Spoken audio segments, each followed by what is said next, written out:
Hello नमस्कार, welcome to Mahindra's. आप सभी लोगों का स्वागत है महिंद्रास के ऑफिशियल प्लेटफॉर्म पे। और आज एक खास मकसद से आपके सामने हम लोग जुड़े हुए हैं। आज हम अपने मीट द विनर प्रोग्राम में एक और सक्सेसफुल कैंडिडेट के साथ चर्चा करने के लिए तैयार हैं। इसके पहले कि हम इस कार्यक्रम को आगे बढ़ाएं, सबसे पहले तो मैं आपका इंट्रोडक्शन दे देता हूं। आपका नाम है आकर्ष श्रीवास्तव। आपने state bank of India PO का एग्जाम क्लियर किया हुआ है और आपको तैयारी करते हुए महज 1 वर्ष हुए हैं। आपका ये स्टेट बैंक ऑफ इंडिया का पहला एग्जाम था। हालांकि इसके पहले भी कई सारे एग्जाम्स इन्होंने दिए हैं। जो सफलता असफलता इनके हाथ लगी है, उन सभी चीज़ों के विषय में बात करेंगे और इनका क्या जर्नी रहा, उसका एक्सपीरियंस क्या रहा और आपके लिए इनकी तरफ से क्या चीज़ें हैं, उसके बारे में भी हम कोशिश करेंगे कि जान पाए। तो चलिए कार्यक्रम को स्टार्ट करते हैं। सबसे पहले हम सभी लोगों से रिक्वेस्ट करेंगे कि आप स्वागत करिए आकर्ष का। Welcome Aakarsh. Thank you sir. कैसे हो? सब बढ़िया। एक सफलता के बाद एक ऐसे इंटरव्यू में बैठना जहां पे आप आगे आने वाली जनरेशन को कुछ एड्रेस करने जा रहे हैं या अपने एक्सपीरियंस को शेयर करने जा रहे हैं, आपको कैसा लग रहा? सर मुझे काफ़ी अच्छा लग रहा है कि मैं यहाँ तक पहुँचा हूँ कई रीजंस की वजह से जी। और मैं चाहूँगा कि और भी कैंडिडेट्स भी यहाँ तक एसबीआई तक पहुँचें और उससे आगे भी बढ़ें। तो मैं बस यही चाहूँगा। इसके पहले state bank of India exam के पहले कोई और एग्जाम जो आपने क्लियर किया हो, बैंकिंग सेक्टर के एग्जाम्स की अगर मैं स्पेशली बात करूं? मैंने दिए तो हैं लेकिन अभी सबका रिजल्ट नहीं आया है, कुछ का। चलिए उसके विषय में बात करेंगे, लेकिन उसके पहले हम लोग जान लेते हैं आपका बैकग्राउंड। आपके परिवार में कौन कौन लोग हैं और उसके बारे में थोड़ा सा, आप कहाँ से हैं और आपने अपनी ग्रेजुएशन स्कूलिंग कैसे करी, कहाँ से करी, उसके भी बारे में थोड़ा बताइए। सर तो मैं लखनऊ से बिलोंग करता हूँ और मेरी फैमिली में 5 लोग हैं। मेरे फादर मदर, दोनों सिस्टर्स जो कि दोनों मैरिड हैं मेरी। और मैंने कॉलेज जो आपने किया था वो Noida institute of engineering and technology से किया है। और 2020 में बीटेक सिविल इंजीनियरिंग से मैंने कंप्लीट किया था ये। उसके बाद फिर मैंने इंजीनियरिंग सर्विसेज की तैयारी की थी। नियरली 2.5 years मैंने उसकी तैयारी की थी। कौन से ईयर में आपने इंजीनियरिंग सर्विसेज की तैयारी स्टार्ट की? सर 2021 से after IRS engineering IES। Yes sir. हाँ 2021 में स्टार्ट की थी मैंने, ग्रेजुएशन करने के तुरंत बाद से। पहले से आपका माइंड में कब था कि यही करना है? जी सर। और आपका इंजीनियरिंग किस ट्रेड क्या रहा है उसका? Civil engineering. सिविल इंजीनियरिंग रहा है। तो अच्छा, एक चीज़ ये नहीं समझ में आई कि आपने सडनली क्यों ऐसा कर लिया कि आप एक अलग एग्ज़ाम की प्रिपरेशन कर रहे थे और फिर आपने डिसाइड किया कि बैंक ही करना है। क्योंकि अगर हम देखें तो SSC पैटर्न के जो एग्ज़ाम्स होते हैं वो काफ़ी सिमिलर होते हैं जो सर्विसेज वाले एग्ज़ाम्स जितने भी इंडिया में होते हैं, क्योंकि वहाँ पे GS वगैरह सब कुछ होता है। हालांकि आपका इंजीनियरिंग रहा है तो उसमें वो भी पोर्शन रहा होगा। तो वहाँ से आप SSC की तरफ क्यों नहीं गए, बैंक की तरफ ही क्यों आए? सर इंजीनियरिंग की पहली बात तो मैं ये बताऊंगा कि इंजीनियरिंग मैंने क्यों छोड़ी, क्योंकि मैंने नियरली 2 साल दिया था और उसके बाद मैं पहला अटेम्प्ट तो काफ़ी लैग किया था। सेकेंड अटेम्प्ट में मेरा थोड़े नंबर से रह गया था। देन फॉर मैं 3rd साल की भी प्रिपरेशन कर रहा था, लेकिन सर उस अल्टीमेटली कुछ रेलवेज ने अपनी वैकेंसीज हटा दी। तो ये एक टर्निंग पॉइंट हुआ था कि मुझे लगा कि अब मुझे अपना करियर थोड़ा सा स्विच करना चाहिए, क्योंकि दूसरी तरफ प्रॉब्लम्स भी थी। तो मुझे जॉब, अकेला लड़का होने के चक्कर में मुझे जॉब भी करनी थी। तो ये रीजंस था और बैंकिंग ही मैंने चुना सर, क्योंकि बैंकिंग का एक इंटरेस्ट होता है सर। मैं बचपन से मुझे काफ़ी रहा है और मेरी सिस्टर भी पहले बैंकिंग की तैयारी कर चुकी हैं और इसलिए भी था कि एक रीज़न था कि मुझे घर में काफ़ी सपोर्ट मिला कि बैंकिंग की तरफ ज़्यादा बढ़ना चाहिए। हाँ, एक परिवार का भी एक रुझान रहा है इस तरफ, बैंकिंग सर्विसेज की तरफ। जी सर, परिवार का रहा है और मेरे काफ़ी मतलब फैमिली कजन्स जो हैं उनमें से कुछ बैंकर्स भी हैं। क्या ऐसी चीज़ रही जो इन्फ्लुएंस करी आपको कि मैं कर सकता हूँ इसको, इस एग्ज़ाम को? सब मतलब आपकी फैमिली में, फ्रेंड में ऐसा कोई जिसने कोई ऐसा बड़ा एग्ज़ाम बैंकिंग का निकाला हो, आप जान पाए हो? गवर्नमेंट एग्ज़ाम बैंकर्स तो नहीं है, लेकिन हाँ फिर भी मेरा ये मोटिव, जब मैं बैंकिंग में आया था तो मेरा ये मोटिव था कि मुझे पहले तो एक जॉब चाहिए अपने करियर को सस्टेबल करने के लिए। और सबसे ज़्यादा बेटर अपॉर्चुनिटी SBI और IBPS के थ्रू ही बैंकिंग। मतलब आपका पहले से ही टारगेट था कि स्टेट बैंक ऑफ इंडिया? जी sir, state bank of India और IBPS, ये 2 मेरे मेन टारगेट थे। अच्छा। और इसलिए मैंने बैंकिंग में इसमें कदम रखा था इसलिए। अच्छा, बैंकिंग में पहली बार आए तो आपने पहले, क्योंकि बहुत सारे बच्चे ऐसे हैं जो पहली बार प्रिपरेशन करने जा रहे होंगे, वो आपका ये वीडियो देखेंगे, तो पहली बार जब आप आए, आप एक अलग सेगमेंट, अलग एग्ज़ाम की प्रिपरेशन कर रहे थे, वहाँ से स्विच करके आप बैंकिंग एग्ज़ाम की प्रिपरेशन करने के लिए आए, तो आपने क्या क्या चीज़ें समझी कि मुझे ये कर लेना चाहिए, या कैसे शुरुआत कैसे आपने करी? आपने किसी की गाइडेंस ली या स्वयं से ही कुछ काम कर लिए पहले, क्या था वो? जी सर, तो गाइडेंस तो मुझे मेरी सिस्टर की मिली थी, तो कि क्योंकि तैयारी वो कर ऑलरेडी चुकी थी, प्रिपरेशन कर रही ऑलरेडी थी। कर चुकी थी, बहुत हम्म, पहले की बात है। हम्म, लेकिन मेन मोट था कि मुझे ही करना है सबको, हाँ, क्योंकि मेरा हम्म, ऐसा सपोर्ट थी वो, लेकिन वो उनकी शादी हो चुकी थी, तो वो इतना हाँ, डायरेक्टली गाइडेंस मुझे हम्म, नहीं दे हम्म, सकती थी। हम्म, फिर भी उन्होंने काफ़ी हेल्प की थी। हम्म। और रही बात सब स्टार्टिंग करने की, तो सर एक सबसे जैसे पहले मेरा आपने क्या किया? सबसे पहले तो सर मैंने बैंक का कोर्स जो सिलेबस होता है उसको पूरा मैंने कवर किया कि ठीक क्या है, क्या आपको होता क्या है। लगा सिलेबस देख के कि ये? सब कवरेबल है, बहुत हाँ, टफ सिलेबस नहीं है, लेकिन हाँ अगर कंसिस्टेंसी नहीं होगी तो वो प्रॉब्लम क्रिएट करेगा। तो हम्म, मेरे साथ ये प्रॉब्लम थी सब, being an hmm, engineer after 11th से हम्म, मेरा हाथ में कैलकुलेटर आ गया था यूज़ हम्म, करने के लिए, क्योंकि हम्म, हमारे कैलकुलेशन सारे उसके होते थे। तो हम्म। एक ये मेरे साथ ड्रॉबैक था कि मुझे कैलकुलेशंस में काफ़ी ज़्यादा टाइम मैंने कैलकुलेटर से किया, तो वो प्रॉब्लम थी, तो क्योंकि बैंक प्रॉब्लम, एक फास्ट कैलकुलेटर एग्जैक्टली चाहिए होता एग्जाम है। में खास तौर से नियरली वहाँ पे 8 to 9 कैलकुलेशन। ईयर्स में कैलकुलेटर तक यूज़ किया, बीटेक हम्म, 3rd ईयर तक मैंने। हम्म। तो ये मुझे स्विच ओवर करने में थोड़ा-सा टाइम समय लगा। लगा। हालाँकि मैं मैथ्स का स्टूडेंट रहा हूँ, तो मुझे बहुत ज़्यादा टाइम नहीं कहूँगा लगा, लेकिन हम्म, हाँ, कुछ टाइम लगा थोड़ा मुझे। कैलकुलेटिव पार्ट इसमें है, तो हाँ, उसको इसमें करने क्योंकि में क्या? मैथ्स बिना कैलकुलेशन के आप हाँ, किसी भी फास्ट बैंक एग्ज़ाम कैलकुलेशन के को बिना नहीं निकाल हाँ सकते। बिल्कुल मुश्किल है। आपको ये बहुत फिर ज़रूरी है। उसके बाद? उसके बाद रीज़निंग सेकंड पार्ट, हम्म, रीज़निंग का मैं कहूँगा रीज़निंग में मैंने जो भी सीखा यहीं पे कोचिंग में ही सीखा। आपने नहीं, फिर ये आपने सिलेबस देख लिया, फिर आपने डिसाइड किया कि हमें कोचिंग लेनी है, या स्वयं से पढ़ने का मन नहीं हुआ? तो क्या स्वयं था से वो? मैंने ट्राई, ऑलरेडी मैं 2 साल मैं काफ़ी दे चुका था, तो मैंने कहा कि सर गाइडेंस एक चाहिए। गाइडेंस एक चाहिए मुझे, हाँ, क्योंकि एक अपना एक होता है, एक स्ट्रैटेजी आप बनाते हो, लेकिन एक वो स्ट्रैटेजी आपकी राइट डायरेक्शन में जा रही है कि नहीं, ये आपको एक टीचर बता सकते मैं हैं। आप सभी लोगों से भी ये बात कहना चाहता हूँ कि देखिए, आज के समय में कंपटीशन बहुत फास्ट है, और फास्ट कंपटीशन में यदि आप हर चीज़ की ज़िम्मेदारी अपने ऊपर ही ले लेंगे, तो आपका उसमें समय ज़्यादा लगेगा। यानी आपको कंटेंट भी देखना है कि क्या आता है, क्या नहीं आता है, आप ही को डिसीजन अगर लेना है, आप ही को समझना है सारी चीज़ें। तो ऐसे में क्या होता है कि आपका जो सिलेक्शन का प्रोसेस है, वो बड़ा लंबा खिंच जाता है, स्ट्रेच हो जाता है, और फिर जब स्ट्रेच होता है तो बहुत सारी समस्याएँ, प्रेशर और बहुत सब तरीके की चीज़ें आप फ़ील करने लगते हैं।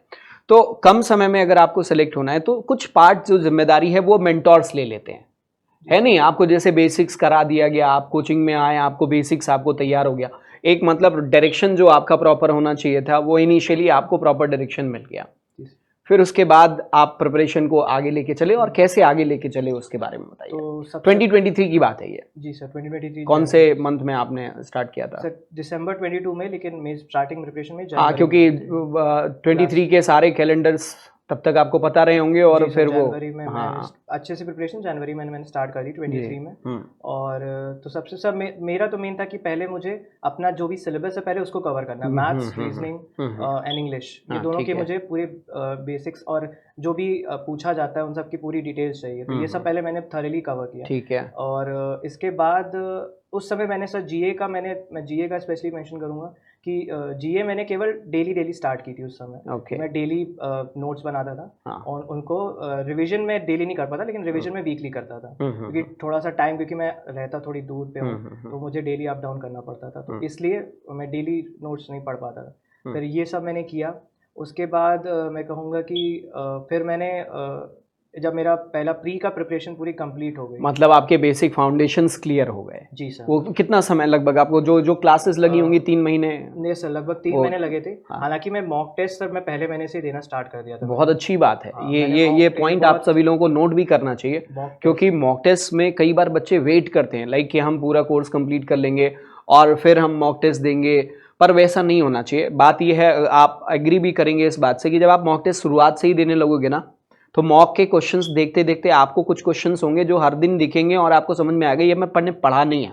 जब वो क्लास में पढ़ाया जाता है, तो उसके पीछे एक अलग अटेंशन आपका जाता है, यार ये आता है, ये मैंने देखे हैं मॉक टेस्ट में, और ये कैसे होता है, मैं नहीं कर पाता, कैसे होता है। तो एक क्यूरियोसिटी जो उस टॉपिक को समझने के लिए होती है, वो भी एक डेवलप होती है। इवन दो आपको क्वेश्चंस कम आ रहे होंगे, जैसे आपने कहा पहले महीने में कितने क्वेश्चन कर पाते होंगे एक प्री की सर मॉक टेस्ट में? पहले महीने के मॉक्स में मैं हार्डली, अगर टोटल तीनों सब्जेक्ट्स को मिलाऊं प्री का, तो 50 तक अटेम्प्ट हो पाता था और मेरा। उससे ज़्यादा नहीं होता उससे था। ज़्यादा मैंने पहला तो पहला टेस्ट फ्रस्ट्रेशन नहीं पहले होती होगी? होती नहीं होगी, क्योंकि आप सर। ये समझते थे कि हाँ क्या करना है इसके आगे। सर, फ्रस्ट्रेशन तो नहीं, लेकिन हाँ मैं ये कहूँगा कि थोड़ा सा अपसेट थोड़ा सा, कि बहुत ज़्यादा टाइम के बाद मैंने कवर किया है वो चीज़ें, कि मैंने 50 से अपने अटेम्प्ट्स बढ़ाए हैं। ये 50 टोटल अटेम्प्ट्स थे, करेक्ट भी नहीं बता रहा हूँ मैं, 50 अटेम्प्ट्स थे।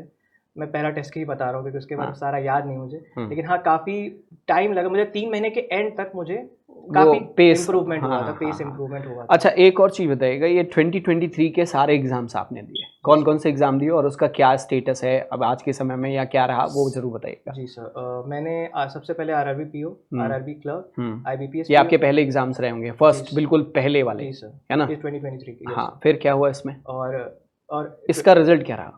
आरआरबी पीओ मेरा पहला एग्जाम था जो कि बस यही इसका प्री मैंने क्वालिफाई नहीं किया था, हाँ। क्योंकि पहला एग्जाम था, हाँ, बहुत ठीक है, रीजंस थे इसकी थोड़ा वजह से, समझने थोड़ा के सा लिए, हाँ प्रॉब्लम्स थी, फिर लेवल थोड़ा सा एकदम से चेंज हुआ था इस बार का। हम्म। तो उसके बाद मैंने अपना थोड़े से प्रिपरेशन में चेंजेस लाया। हाँ, उसके बाद फिर उसके स्ट्रैटेजिक बाद मेरे चेंजेस। सारे एग्जाम्स क्लियर हुए अच्छा, फाइनल। क्या चेंजेस आपने, क्या क्या आपको क्या लगता है, क्या चीज़ आपने करी सब पहला मैंने एग्जाम क्लियर लेवल होने के ऑफ बाद? अपना अटेम्प्ट के क्वेश्चन जो थे वो थोड़े से मैंने राइज किया। मुझे लगता था कि बहुत ठीक ठाक लेवल के प्री का लेवल का आता है, लेकिन प्री का लेवल बहुत ही ज़्यादा इस बार बढ़ा है, अच्छा खासा, मतलब compare to previous year pre का बहुत लेवल ज़्यादा, बहुत बढ़ा ऑफ है, कोर्स प्री बढ़ा का है। भी बढ़ा हाँ, है। फिर उसके बाद तो मैंने प्री के लेवल के क्वेश्चंस अटेम्प्ट किए, अभी मैं प्री के बढ़ाया। जैसे हाँ प्री में मैंने बहुत ज़्यादा इंप्रूवमेंट किया अपना। हाँ, फिर और मैंने दूसरी एक और कुछ और जगह से मॉक्स का भी मैंने प्रैक्टिस किया, एक जगह से नहीं, 2 जगह से 3 जगह से हाँ, मैंने प्रैक्टिस जो कि किया। बहुत ज़रूरी चीज़ है, आप मॉक्स मल्टीपल जगह के मल्टीपल मॉक जगह से आपको एक ओवरव्यू मिलता है कि अलग अलग जगह से आपका हाँ, क्वेश्चंस हाँ, मिलते हैं, बिल्कुल। ये मैंने किया था। हाँ। और सब बेसिकली मैंने प्री के लिए तो इतना ही किया था।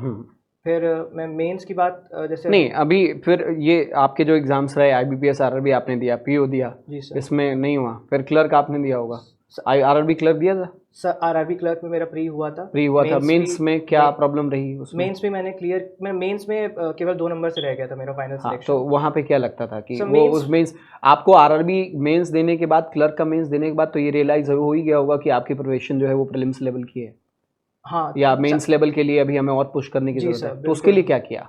उसके लिए मैं बता रहा हूँ कि मैंने काफ़ी ज़्यादा स्ट्रैटेजी अपनी थोड़ी सी चेंज की थी मैंने उस समय, कि पहले तो मैं जैसे मैं एक पर्टिकुलर सब्जेक्ट में कहूँगा कि मैंने टारगेट किया था कि मैं रीजनिंग या मैथ्स, क्योंकि मेरा एक स्ट्रॉन्ग पोर्शन रहा है तो मैंने मैथ्स में टारगेट किया था। ठीक है। थोड़ी सी मैंने मेंस की स्ट्रैटेजी ये चेंज की कि मैं इक्वल टाइम मैंने दिया अपने सब्जेक्ट्स को, जीए भी, रीजनिंग, इंग्लिश एंड मैथ्स। अच्छा, उधर पहले 3 महीने में फिर पहला एग्जाम होने के बाद प्रीलिम्स का तो एक कॉन्फिडेंस आपको आ ही गया होगा। जी सर। तो मेंस आपने इमीडिएटली स्टार्ट कर लिया था कि भाई हमें मेंस देना ही होगा और मेंस की प्रिपरेशन साथ में लेके चलते हैं, या फिर आप प्रीलिम्स के लूप में ही उलझे रहे? नहीं सर, मैं बताऊंगा, जनवरी टू मार्च हाँ, मैंने प्रीलिम्स का पूरा बैच किया था। हाँ, ठीक फिर है। नियरली मैं 15 डेज 20 डेज मैंने केवल प्रीलिम्स के ही मॉक्स लगाए थे। ठीक है। उसके बाद मैंने मेंस का बैच स्टार्ट किया। हाँ, और मेंस के बैच के पहले वीक से ही मैं अपने मेंस के भी मॉक्स लगाना स्टार्ट किया। Very good. और मैं ये कहूँगा कि सब मॉक्स बहुत लोग लगाते हैं, लेकिन मॉक्स को प्रॉपर्ली एनालाइज हर कोई नहीं करता। बिल्कुल, मैं इसके बारे में बहुत एम्फेसिस डालता हूँ, इसके विषय में मैं आगे ज़रूर बात करेंगे। फिर आपने मेंस का भी देना स्टार्ट किया, तो यहाँ पे जो एक पॉइंट सबसे अच्छी बात यह है, आपका selection with in a year हुआ है, यानी जो 2023 के जो एग्ज़ाम दिए हैं उन्हीं में से एक exam state bank of India PO का है जो इन्होंने क्लियर किया है, फाइनली कन्वर्ट किया है, ठीक है, एक अपनी सीट रिजर्व करी है। आपका आईबीपीएस पीओ का भी रिजल्ट अवेटेड है, क्योंकि आपने वो भी क्लियर किया, मेंस भी दिया। कैसे किया? देखिए, जैसे आप बोल रहे हैं ना कि प्रीलिम्स के साथ हमने मेंस, और मैं हर दिन अपनी क्लास में आप लोगों को बोलता हूं कि प्रीलिम्स, अगर प्रीलिम्स माइंडसेट के साथ प्रिपरेशन करोगे तो प्रीलिम्स के लूप में पूरे साल फंसे रहोगे, क्योंकि थ्रू आउट द ईयर आपको प्रीलिम्स एग्जाम, ये खत्म हुआ अगला प्रीलिम्स मिलेगा, फिर वो खत्म होगा अगला प्रीलिम्स मिलेगा, ऐसे, और आपकी प्रिपरेशन स्पीड टेस्ट से लेकर हर चीज प्रीलिम्स के इर्द गिर्द ही घूमती रहेगी, आप मेंस के को टच ही देख भी नहीं पाओगे। तो आपको जरूरत है कि इनिशियली आप माइंडसेट बना के रखो कि हमें अल्टीमेटली मेंस देना है, जो फायदा मिला होगा, क्योंकि प्रीलिम्स से मेंस में आपको कितना गैप मिला होगा आईबीपीएस में, बताइए आप, मतलब पीओ में प्रीलिम्स जब आपका रिजल्ट आया उसके बाद मेंस के लिए कितना दिन रहा होगा? नियरली 20-25 डेज, ऐसे ही 20-25 दिन। और आपको क्या लगता है कि ये 25 दिन कोई एक प्रीलिम्स लेवल की प्रिपरेशन किया हो और उसको मेंस एग्जाम पीओ का लिखना हो, क्या लेवल का डिफरेंस आप मुझे बस बता दो। 1 to 10 रेटिंग पे प्रीलिम्स, पीओ के प्रीलिम्स की मैं बात कर रहा हूं, उसको 1 to 10 की रेटिंग पे, और मेंस को 1 to 10 रेटिंग पे कहां रखेंगे दोनों में? प्रीलिम्स को मैं अगर 1 to 10 में रखूंगा तो 1 to 2, 1.5 मैं बिल्कुल यही करना है। और मेंस ऑफ कोर्स 10 के पास, तो सब 10 पे ही रखूंगा, इवन दो कहो उससे भी ज्यादा। हाल इसका ऑप्टिमम में एसबीआई का कहूंगा तो मैं 10 पे 10 था, क्योंकि लेवल एकदम से बहुत ही चेंज हुआ है। मैं लिटरली बोल रहा हूँ, जो मेंस लेवल, चूंकि हम मेंस देख ही नहीं पाते, मौका ही नहीं पाते हैं, तो मेंस का मौका बनाइए पहले, और उसके लिए मेंस माइंडसेट के साथ ही इस प्रिपरेशन में उतरने की ज़रूरत है, तब तो समय के भीतर आप कर पाएंगे जैसा आपने किया। ठीक है, ये आपकी प्रिपरेशन में जो आपका एग्जाम वगैरह रहा इसकी डिटेल हो गई। मैं आपसे एक चीज़ और जानना चाहता हूँ, आपका जो रूटीन था, क्या आप पढ़ाई के अलावा यानी इस एग्जाम प्रिपरेशन के अलावा और कोई और दूसरा काम कुछ तो नहीं कर रहे? नहीं सर, मैं सब कुछ नहीं। केवल डेडिकेटेड आपने 2023 में पढ़ाई करी। कितने घंटे दिन भर के आप अपने 24 आवर्स के सर, देते थे इस काम के मैं ये लिए? बताऊंगा कि सर मुझे ट्रेवल करना पड़ता था डेली 1.5 ठीक है, आवर्स एक तरफ का। वो हाँ, एक छोर से दूसरे छोर जी शहर में सर। आप 10-12-15 किलोमीटर मतलब आप। मेरे 3 घंटे उसमें चले जाते थे ठीक है, प्लस मिनिमम। हाँ। तो मेरा था कि उसके बाद जो भी टाइम था फिर मैं अपने घर पे रहता 24 में से था। 3 हमने पहले निकाल दिए, 21 हाँ, घंटे फिर आपके बच सर गए। थोड़े बहुत घर के भी काम होते, मैं ठीक अकेला है, हूँ इस हाँ, समय तो घर पे। ठीक है। सर तो मेनली मैं अपनी पढ़ाई को दूंगा सर, मैं 7 आवर्स देता था, 7 to 8 आवर्स 7-8 आवर्स। डेली। ये जो क्लास आप करते थे उस इंक्लूसिव है वो? सर स्टार्टिंग में क्लासेस थी, क्लास सर 2 हाँ, फिर महीने की 3 होती महीने है। बाद वो तो खत्म हो गई हाँ, थी। फिर खत्म हुई थी। तो फिर आपका ऑन एन एवरेज आप कह रहे हो कि 7 7 to hours? 8 hours, 9 hours maximum हो सकता है कभी। सर क्या एग्जाम क्या टाइम में रूटीन? थोड़ा सा बढ़ गया था, हाँ, लेकिन पहले जब था एग्जाम्स के मतलब पहले जो कंटिन्यूटी में होना चाहिए। एक जी एक सर। बहुत अच्छी बात आपने इनिशियली भी बोली थी कि जो है वो कंसिस्टेंसी बहुत मैटर करती जी है। सर। यानी आप कह रहे हो कि आप एक दिन प्रिपरेशन बहुत अच्छी कर लो, यानी आज हमने खूब जम के पढ़ लिया, कल नहीं पढ़े, परसों नहीं पढ़े, तो उसका कोई अर्थ नहीं है। वो एक नहीं दिन सर, बहुत अच्छा पढ़ने का कोई मतलब नहीं है। यानी बिल्कुल। आप आज 4 आवर्स दे रहे हो, कल भी 4 आवर्स दो, परसों भी 4 दो, इवन दो कोशिश करो उससे इंक्रीज करने की। और वहाँ पे कंटिन्यूटी अगर नहीं है तो फिर प्रिपरेशन में फिर बात नहीं बनेगी और फिर वो उलझता चला जाएगा। आपने कंटिन्यू रखा, कभी भी ब्रेक आपने किया नहीं कि सर। पार्टी में चले गए, दावत में चले गए? सब वो ऐसा मैंने बहुत ही अवॉइड किया है, बहुत ज़्यादा। हाँ, कभी कभार हो जाता था, लेकिन मैंने बहुत अवॉइड किया था उसको हाँ, कि मैं नहीं जाऊँगा। वैसे भी मैंने घर पे कह दिया था मैं नहीं जाऊँगा। हाँ, और ठीक है। रही वो बात अपनी सर, पढ़ाई को हाँ डेडिकेट कर रहे जी थे सर, टाइम। मैंने क्योंकि मैं एक अच्छा, था कि मुझे इस साल निकालना है। ठीक है। पढ़ाई जी की स्ट्रेटेजी में आप कैसे देखते हैं अपनी पढ़ाई? 2 तरीके की आज के समय की पढ़ाई है। एक स्क्रीन ज़ोन स्टडी है और एक नॉन स्क्रीन ज़ोन स्टडी है। समझ रहे हैं मैं क्या कह रहा हूँ? जी सर। क्योंकि आज के समय में आपको बहुत सारे कंटेंट ऑनलाइन कंज्यूम करने होते हैं स्क्रीन के थ्रू, आपके डिवाइसेस, लैपटॉप, मोबाइल इसके ज़रिए करने होते हैं। और कुछ काम ऐसे भी होते हैं जहाँ पे आप कोई स्क्रीन नहीं होता है, पेपर बैक होता है आपके पास, पेपर्स पे प्रिंटेड, और वो पेन पेपर लेके करना, वो एक अलग फील है। आप इन दोनों में से किसको प्रेफर करते हैं? आपकी प्रोफेशन में कौन सा ज़्यादा रहा है? और आप किसको सजेस्ट करेंगे कि या दोनों बैलेंस रखना चाहिए? सब ज़रूरत तो देखिए ऑफ कोर्स ऑनलाइन की पड़नी ही ऑनलाइन पड़नी की है सर। ऑनलाइन क्योंकि मैं सर लॉकडाउन के बाद से ऑनलाइन का ज़्यादा बढ़ गया है चीज़ें, है। कि ऑनलाइन के बिना काम नहीं चलता। काम ही नहीं होगा। हाँ, ठीक है। आज के डेट में। लेकिन ऐसा नहीं कि ऑफलाइन नहीं है, ऑफलाइन भी बहुत अच्छी चीज़ है। हाँ। ऑफलाइन से आपका ये नहीं, चीज़ है जैसे कि आपने हाँ, paper back previous year papers उठाए या बुक आप रखते थे? नहीं सर, मैं इस बुक्स समय नहीं में था, बुक बस आपने प्रीवियस रखा ईयर्स कोई? पेपर हाँ मैंने सॉल्व किए थे, वो ऑनलाइन वो अवेलेबल ऑनलाइन अवेलेबल है, मतलब कोई भी कंटेंट ऑफलाइन आपके पास सर। नहीं नहीं, था? मैंने बुक्स सब कुछ नहीं जब लगाई थी, हाँ, लेकिन हाँ मैंने क्वेश्चन ज़रूर बुक्स लगाए जनरली थे। आपके पास नहीं रहे होंगे, नहीं रहती या थी। महिंद्रा में जो बुक्स मिली होंगी वो हाँ, बुक्स वो आपके मैंने पास लगाई रही थी। होंगी बेसिक्स के लिए जो आप करते बेसिक्स हैं। मैंने लगाया था हाँ, तो प्रिपरेशन में आपने 7 to 8 आवर्स, स्टार्टिंग में 9 मैंने आवर्स दिया। स्टार्टिंग में दिए। फिर आपने क्रैक क्या किया कि ये, अगर मैं सब्जेक्टिव एनालिसिस की बात करूं, यानी पर्टिकुलरली आपका मैथ्स, जैसे कहा आपने मैथ्स बहुत स्ट्रांग थी और आपको लगता था कि इसमें कैलकुलेशन आपका वीक है, बिकॉज जैसा आपने बताया कि आपके यहाँ पे कैलकुलेटर यूज़ करने का, तो सबसे पहले आपने मैथ्स में वहाँ पे काउंटर किया होगा और फिर बाकी फंडामेंटल्स टॉपिक्स के क्लियर करके, और मैथ्स बैकग्राउंड होने की वजह से भी चीज़ें पिकअप जल्दी हो गई होंगी, तो मैथ्स में आपने कर लिया वो। मैं एक सब्जेक्ट लेके चल गया। रीजनिंग आपके लिए बिल्कुल नया रहा होगा। जो जीए है, जीए मुझे लगता है आप जब इंजीनियरिंग सर्विसेज की प्रोविजन कर रहे होंगे तो कुछ ना कुछ तो उसका टच आपका रहा होगा, सब करंट का। पर्टिकुलरली जीए का करंट का नहीं था सर, करंट का उसमें नहीं वो था, इंजीनियरिंग से जीएस रिलेटेड वाले, उसमें जीए, उसमें जनरल साइंस थी। वो जनरल साइंस वो वाला अलग पोर्शन, चीज़ वो तो होती है, बिल्कुल अलग है, वो तो इसमें बिल्कुल कोई अलग है। मतलब तो ही नहीं जीए है। का कोई मेरा उसमें रोल तो नहीं जीए था आपने इसमें कब से स्टार्ट कर लिया था? सर। मैं एक तो जब क्लास में एंट्री करे होंगे शुरुआत में, जी तो वहाँ sir. General awareness, banking awareness सारी पढ़ाई गई होगी।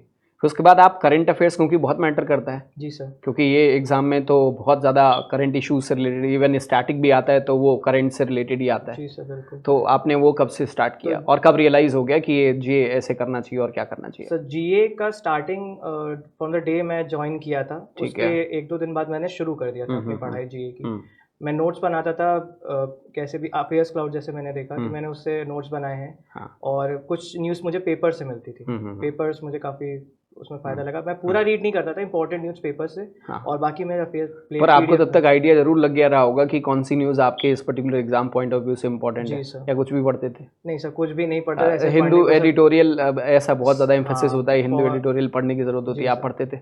जी सर, मैंने कुछ ये टाइम लास्ट में एडिटोरियल किया पढ़ा। आपने मेंस के समय में, या पहले से ही नहीं करते सर, आ रहे मैंने स्टार्टिंग में वोकैब्स के लिए पर्टिकुलरली, हाँ हाँ। वोकैब्स के लिए मैंने किया था, हम्म, क्योंकि हम्म, सर जहाँ तक मुझे कोई आइडिया नहीं था उस समय पेपर का कैसा हम्म। पेपर आता है। हालांकि vocab का भी आपको फायदा कितना मिला होगा, 2-3 मार्क्स का?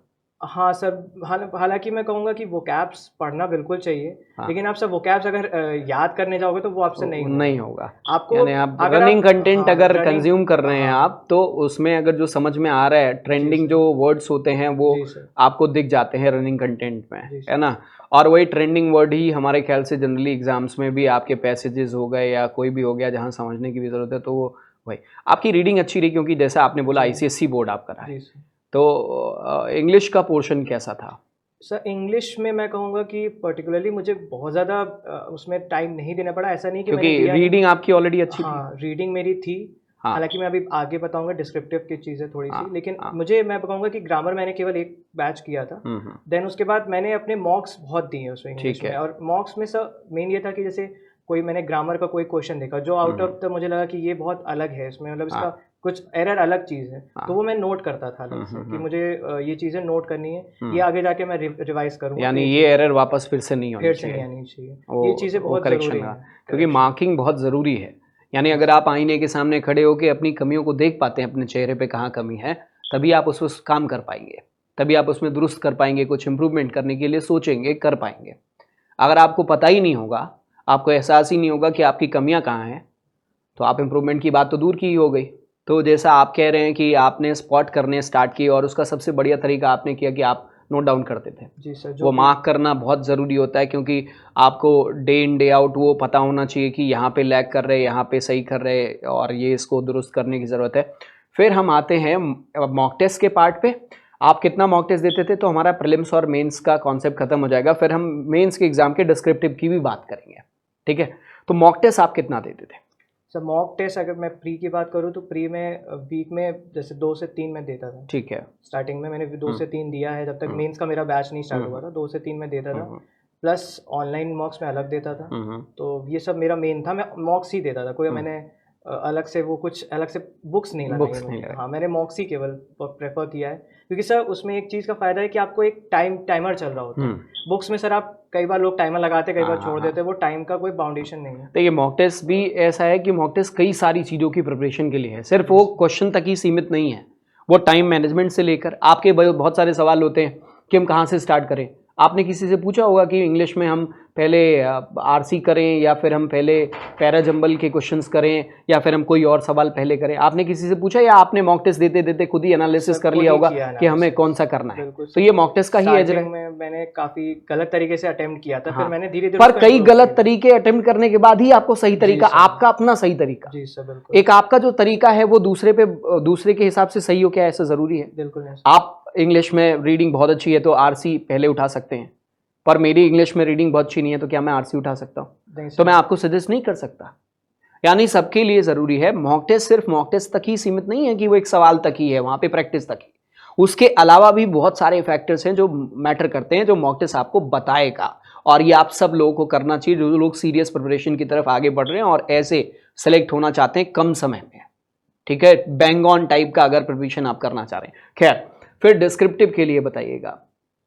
तो अच्छा, मॉक टेस्ट आपके 2 से 3 इनरेगुलर रहते थे, जब एग्जाम्स के करीब पहुंचते थे तो कितना करते थे? सर जैसे मैं ये बताऊंगा कि जैसे मैं एक दिन मॉक देता था, हाँ, उसी दिन या नेक्स्ट डे मैं उसका एनालिसिस करता था। Very good. और सर बहुत मैं कहूँगा कि सजेस्ट करूँगा, काफ़ी लोगों को मैंने देखा था मैं मॉक्स का एनालिसिस करते हुए, तो सब वो मॉक्स का एनालिसिस हार्डली वो आधे घंटे में कर लेते। मैं ये समझ नहीं पाता था कि कैसे इतनी जल्दी कोई कर लेता है। मुझे वही चीज़ दोबारा करने में भी थोड़ा सा time, at least half an hour से ज़्यादा 1 घंटा लगता ही था, 1 घंटा सब। क्या बात बोली है! देखो, दोबारा करने का मतलब, जो क्वेश्चन मॉक टेस्ट में गलत हुए हैं रीअटेम्प्ट कर रहे होंगे आप। हाँ, और दूसरी बार सही हो जाता था तो ये हो जाता था कि नहीं, हमको आता है, वहाँ कुछ गड़बड़ी की वजह से गलत हो। जो गलत होते थे उसके साथ फिर से गलत हो गए तो क्या करते थे? फिर से गलत सब मैं उसको फिर नोट डाउन करता, क्योंकि थर्ड टाइम बहुत ज़्यादा चीज़ें टाइम लगता है। यानी हाँ, इसमें कुछ बेसिक्स पे जाके देखने की हाँ, जरूरत फिर है। मैंने रीजनिंग में थोड़ा सा मैंने फ़र्क ये किया कि जो फॉर एग्जांपल कोई पजल थी, तो पजल को जैसे कि किसी तरीके से नहीं बनी, हाँ। फिर मैं उसको दूसरे तरीके से बनाने की कोशिश हाँ, करता अपना था एक कि अपना किसी अप्रोच डेवलप अपना थोड़ा सा जो हमको सिखाया गया उससे थोड़ा सा चेंज करके इससे मेरा जल्दी बन रहा है कि मुझे बच्चों ये देखिए, देखना मैं चाहिए। यहीं पे एक और बात एड्रेस करूंगा। एक चीज होती है सीखना, और एक होता है अप्रोच डेवलप करना। आप सीख कहीं पे भी सकते हैं, लेकिन अप्रोच एग्जाम या क्वेश्चन के प्रति आपकी खुद की बनेगी, और उसके लिए आपके अपने तरीके होंगे। उसके लिए आपको अलग अलग विधि से खुद की चीज़ों को भी इम्प्लीमेंट करके, जैसे जो एक टीचर आपको गाइड करता है सिर्फ वही उतना ही है ऐसा ज़रूरी नहीं है। आपके भी कुछ अपने इनपुट्स हो सकते हैं, किसी क्वेश्चन को देखने का नज़रिया हो सकता है, करने का एक अलग तरीका हो सकता है। अगर दोनों ब्लेंड करेंगे ना, तो एक आपकी अपनी यूनिक अप्रोच डेवलप हो जाएगी, और वो अप्रोच बहुत मैटर करती है एग्जाम्स में। वो पता नहीं चलता, पर बिल्कुल कई बार बच्चों को देखा होगा कि क्वेश्चन देखेंगे और बोलेंगे अच्छा अच्छा ऐसे ऐसे करके, ऐसे ऐसे करके ये इसका आंसर ये हो जाएगा। उन्होंने डेवलप कर लिया है ऐसा। चलो डिस्क्रिप्टिव की बात कर लेते हैं। अच्छा, एक और चीज रह गई है, मुझे ये जानना था कि प्रीलिम्स का मॉक जब देते थे तो मेंस भी देते थे?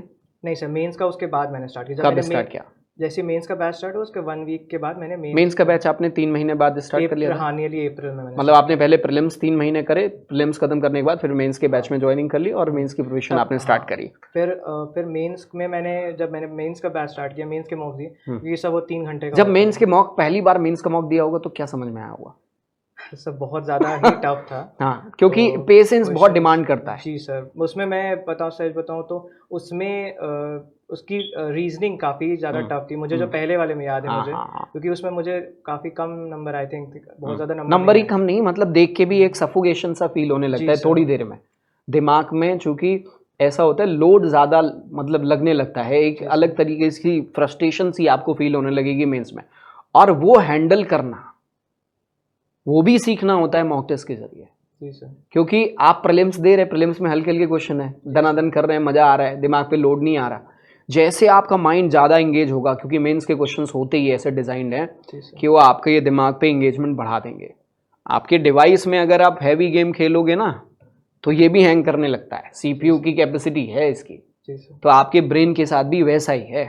तो जैसे मेंस, तो उसकी आदत आपको बनानी पड़ेगी, क्योंकि वो सिचुएशन जो बहुत खतरनाक होती है, वो जब एग्जाम में पता चले आपने मेंस के एग्जाम में बैठे और 5 क्वेश्चन दनादन इधर आगे पीछे करे, कुछ समझ ही नहीं आ रहा यार ये हो क्या रहा है, 10 क्वेश्चन। आपका क्या एक्सपीरियंस था पहले मेंस को लेकर, जब आप पहले मेंस में बैठे थे?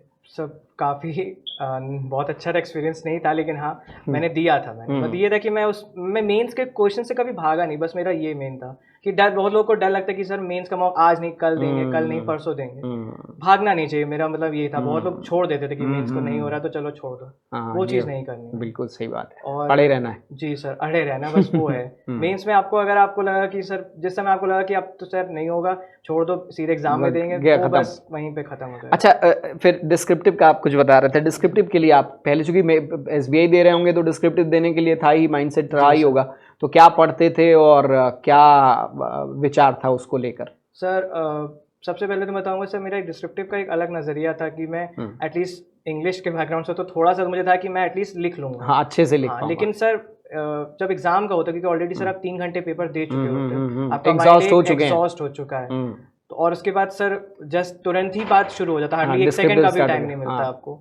तो ये था कि सर मैंने जब स्टार्ट किया था लिखना, कि पहले मैं आईबीपीएस का बताऊंगा, तो मैंने लिखना स्टार्ट किया था, तो लेटर में मुझे तकरीबन, पहला पेपर था तो 11-12 मिनट लग गए थे मुझे, पहला ही पेपर, केवल लेटर लिखने में। केवल लेटर लिखने में सर, क्योंकि उसका थोड़ा सा सब कीबोर्ड की थोड़ी प्रॉब्लम रहती है वहाँ पे एक्चुअल कीबोर्ड से। तो वहाँ पे मैंने 11-12 मिनट लेटर लिया, फिर रिमेनिंग 18 मिनट में मैंने पॉइंट्स जॉट डाउन भी नहीं कर पाया था, मैं सीधे मैंने टाइप करना ही स्टार्ट कर दिया था। तो उस चक्कर में मैं कहूँगा कि सब पहला पेपर था तो थोड़ा मेरा लास्ट का कंफ्यूजन उसमें रह गया था आईबीपीएस में।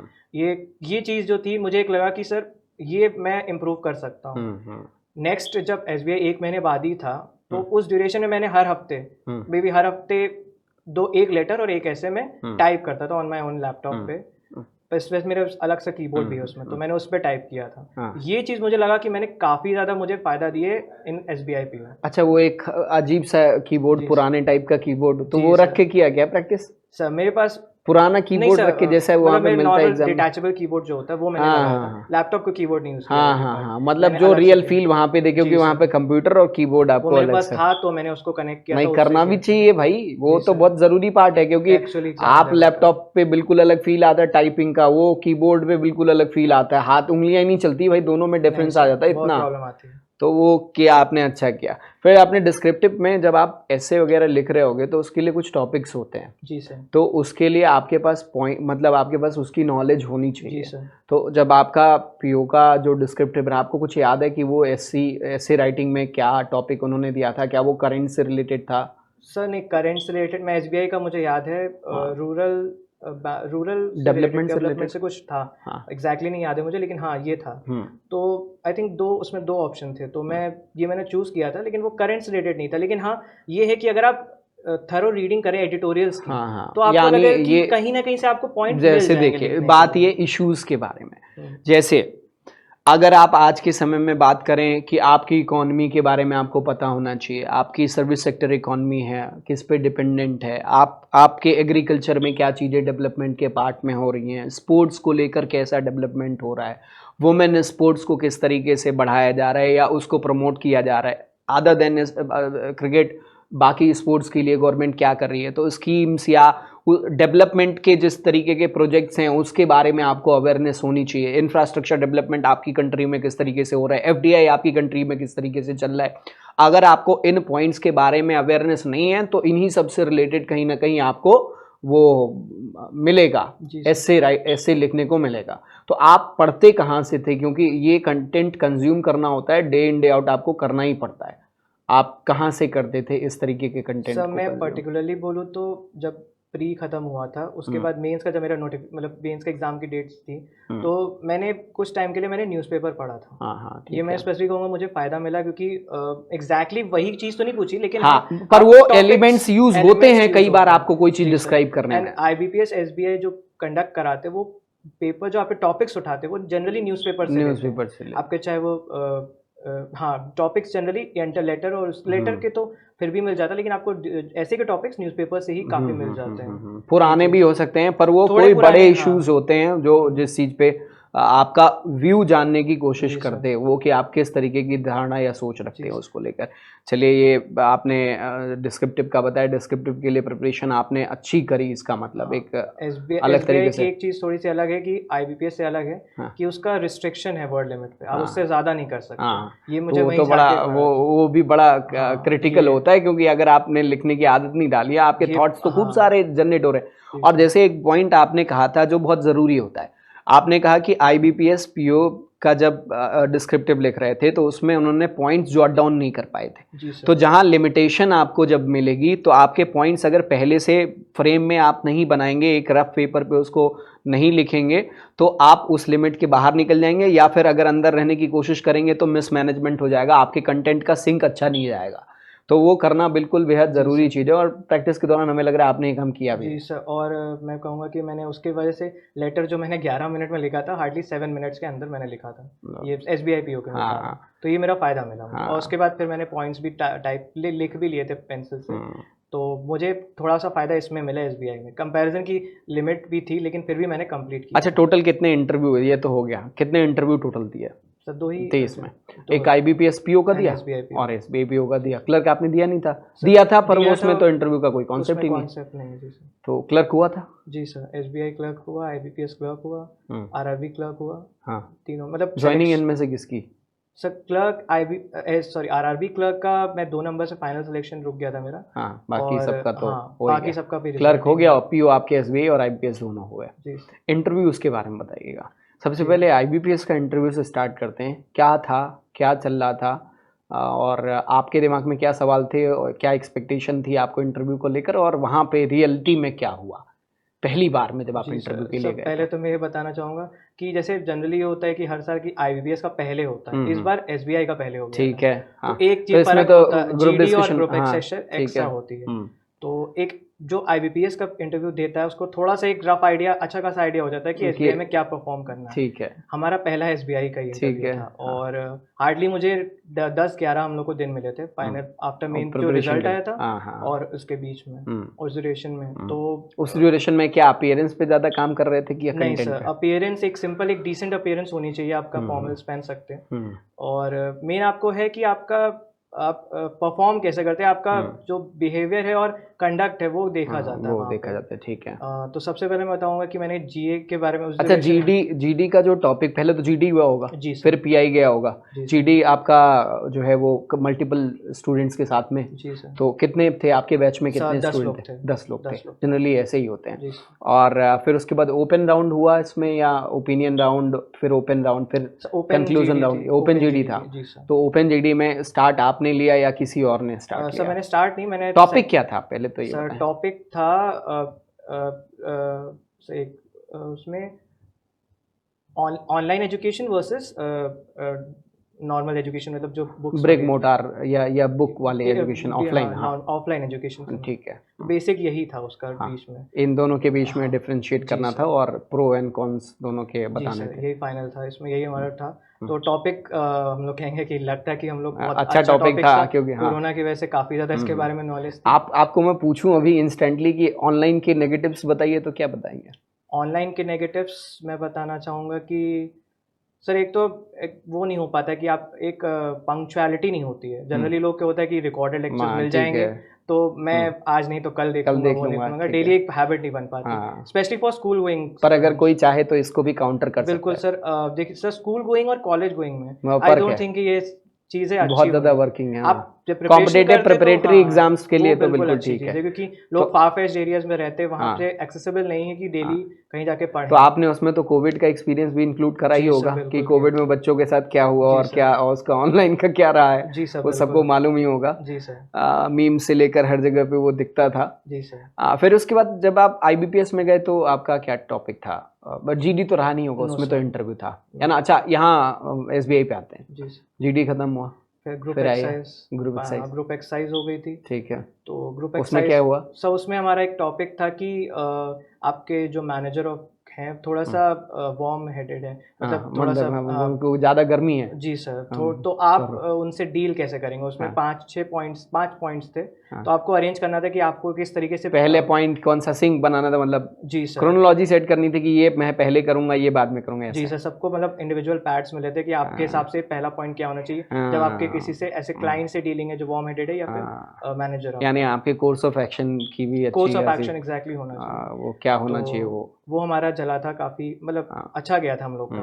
हालांकि मैं अगर कहूँ तो 8 वर्सेस 2 का वहाँ पे चल रहा था। हाँ, 8 तो लोग एक फेवर में थे। इंटरव्यू जो जीडी देखे कैसा लगा था? सब उसमें बहुत तो अच्छा लगा था, हम लोग का बहुत फिर ही हेल्दी हुआ था कि सबको मौका मिला। कई बार जीडी डिपेंड करता है कि बाकी लोग भी कैसे बोलने वाले हैं। हमारे ग्रुप के मैं कहूँगा सभी लोग बहुत ही अच्छे थे हाँ, और सबको बराबर तो का मौका उसमें मिला एज था भी हो बोलने। जाता है। अच्छा, जी सर। फिर पीआई वो इधर ग्रुप एक्सरसाइज तो आपने बताया जी जैसा सर। अच्छा रहा, चलिए। जी सर। फिर आपका जो थर्ड, जब इंटरव्यू के लिए गए थे, मैं एक इंटरव्यू के लिए जनरली एक विचार होता है कि हम जाएंगे अच्छे से बैठेंगे, ऐसे टाई सूट में बिल्कुल फॉर्मल होके बैठने हैं, ये पहले से माइंडसेट होता है। आपका भी ऑफ कोर्स ये ऐसा ही रहा होगा क्योंकि फर्स्ट इंटरव्यू रहा होगा आई थिंक।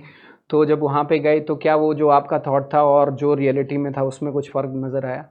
सर एक नर्वसनेस रहती है। हाँ, क्योंकि आप एसबीआई का एक रेप्यूटेड एग्जाम है हाँ, जो आप देने जा रहे हो और जिसका पहला इंटरव्यू होता है उसके लिए और भी ज़्यादा थोड़ा सा रहता है कि कैसा देना है कभी। तो हम लोग को जब हमारा ग्रुप एक्सरसाइज खत्म हो गई थी तो एक सेपरेट रूम में जाके हम लोग को बैठाया गया था और मेरा 6th नंबर था। तो ये ड्यूरेशन में, क्योंकि जो पहला वाला हमारा जो स्टूडेंट था, बैचमेट था, तो उसको नियरली 15 मिनट्स तक उसका इंटरव्यू चला था। देन हम उसके बाद जब हम लोग धीरे धीरे हम लोग का नंबर आया तो एक और बच्चा था, आई थिंक 5th नंबर का था।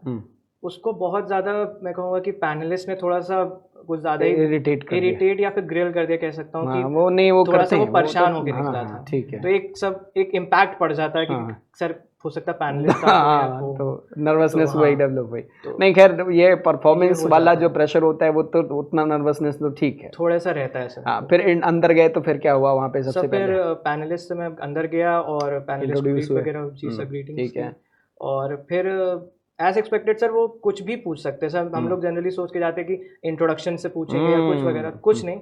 उन्होंने डायरेक्टली मेरे जो क्योंकि मेरा गैप था इंजीनियरिंग सर्विस का, तो डायरेक्ट गैप से उन्होंने क्वेश्चन स्टार्ट कर दिए थे। तो फिर गैप के बाद फिर वो मेरे कोर सब्जेक्ट्स पे गए थे। वो उधर ग्रेजुएशन के जो एकेडमिक्स के सब्जेक्ट्स पे, इस पे सब्जेक्ट्स पे मेरा गए थे।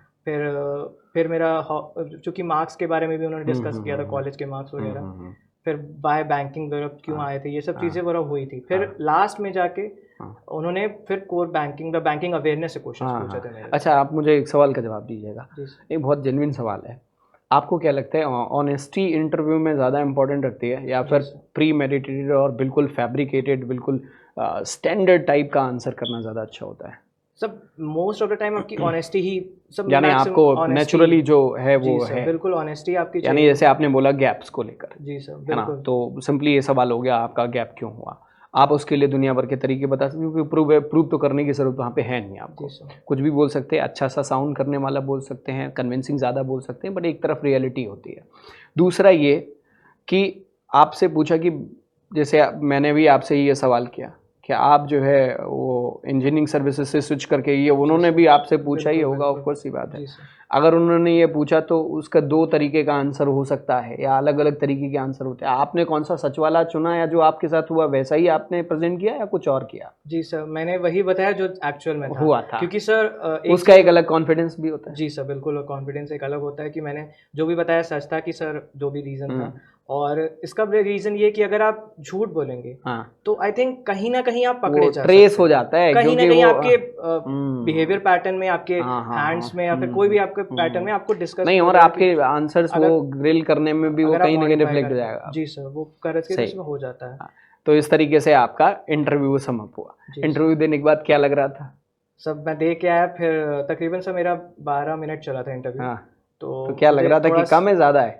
सर मुझे लगा कि सब, मैं एक चीज़ और बताना चाहूँगा कि जो पैनलिस्ट होते हैं, कभी कभार होता है कि आपके जो भी आंसर देते हो कि उसमें कभी भी कोई रिएक्शन नहीं देंगे, तो आपको पता ही नहीं चलेगा कि आपका आंसर सही जा रहा है गलत जा रहा है। बिल्कुल एक नॉर्मल सा लेके बैठेंगे तो आपको पता भी नहीं चलेगा कि अच्छा ये कभी कभार हो जाता है किसी लोगों के साथ में। पर इन जनरल जब आप गलत होते हैं तो वो क्रॉस क्वेश्चन स्टार्ट कर लेते हैं। जी सर, वो आप जो बोलेंगे उसमें से काफ़ी चीज़ें उसी में से आपके निकलेंगी, तो आप अपने वर्ड्स को बहुत ही सोच समझ के। मैं आपको बताता हूँ, इसके विषय में भी मैंने एक बहुत अच्छे जिन्होंने अच्छा खासा एक्सपीरियंस था इंटरव्यू का, उन्होंने मुझसे ये बात बताई थी, मुझे अच्छी भी लगी थी और मुझे लगता है बिल्कुल सही भी है। इंटरव्यू को कई बार आप अपने हिसाब से मोल्ड कर सकते हैं, इट डिपेंड्स, है ना। अगर आपको मौका मिल जाए इंटरव्यू में और आप उन्हीं चीज़ों को सामने ऐसे रखें कि उन्हीं में से आपको पता हो कि इस पॉइंट पे आके ये सवाल पूछ सकते हैं और उसके लिए आप पहले से ही प्रिपेयर हो उसका आंसर, जैसे आप अभी बोल रहे थे ना कि आप बहुत सोच समझ के शब्दों का प्रयोग करिए, क्योंकि वो जो शब्द आप यूज़ करेंगे वहीं से क्रॉस उठा लेंगे। वो आपने कोई ऐसा वर्ड यूज़ कर लिया इसके बारे में आपको मालूम ही नहीं है और आपने यूज़ कर लिया, फिर आपको ये एक नेगेटिव इम्पैक्ट डालता है। आप जैसे मॉनेटरी पॉलिसी के बारे में आप कुछ बता रहे हो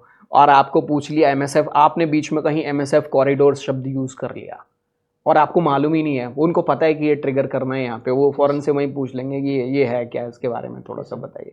अभी आपको पता नहीं है, आपने रटा हुआ है, तो फिर आप उतने तक गए, प्रॉब्लम में आ जाएंगे। वेरी गुड, बहुत सही बात बोली।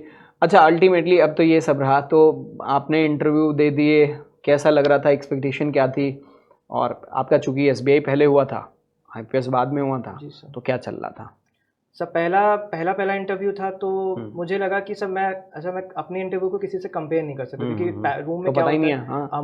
मैं अपने इंटरव्यू से नहीं, क्योंकि मेरा भी पहला ही था, तो मुझे बस लग रहा था कि एक मैं और ज़्यादा बेटर पढ़ सकता था, लेकिन मुझे ये नहीं पता था कि खराब गया अच्छा गया, ये मैं बिल्कुल नहीं बता सकता। लेकिन मुझे लगा कि कुछ चीज़ें, जैसे मैं एक क्वेश्चन में अटका था, तो मुझे लगा कि वो मैं और बेटर था, क्योंकि उसका आंसर पता था मुझे, लेकिन फिर भी मैं उस समय थोड़ा सा अटक के मैंने आंसर दिया था। मुझे लगा और बेटर तरीके से कर सकता। जैसे फॉर एग्जाम्पल मैं एक क्वेश्चन ही बताऊंगा कि व्हाट इज ग्रीन बैंकिंग के बारे में पूछा था, तो पहले तो मैं थोड़ा सा कंफ्यूज हो गया था कि मैं ग्रीन फील्ड प्रोजेक्ट मैंने बता दिया था, फिर मैंने सॉरी बोल के ग्रीन बैंकिंग, हाँ ग्रीन बैंकिंग के बारे में फिर मैंने पूरा बताया था, एक पॉइंट उसमें मैं मिस कर गया था, वही मुझे लगा कि कुछ चीज़ें मैं और बढ़ा सकता था, तो फिर मैं नॉर्मल हो गया था। फिर थोड़े टाइम बाद जाके जब मैं और लोगों से मैंने बात की थी वहाँ पे और भी पैनलिस्ट से, तो फिर मुझे नहीं, मेरा मतलब ये है कि इंटरव्यू देख सब खत्म हो गया, फिर क्या चल रहा था?